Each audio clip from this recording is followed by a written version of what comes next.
Hi guys, my name is ASHU SAXENA and welcome to my channel. And today I thought that January is almost over and we are now entering the month of February. So February is a month of love. We have all these days, teddy, chocolate and Valentine's Day, most of it.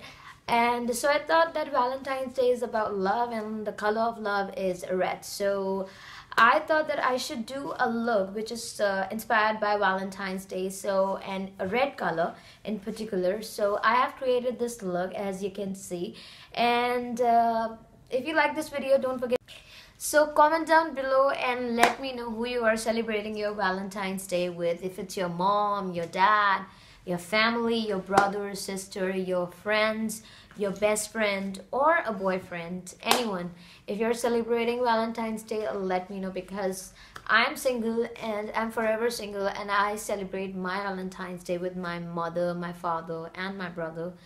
And I love it. It's amazing. I think Valentine's Day is not about just two people, like a girlfriend or boyfriend. It's about anyone that you love and care and love. Just without further ado, if you want to know how I created this look, then keep on watching.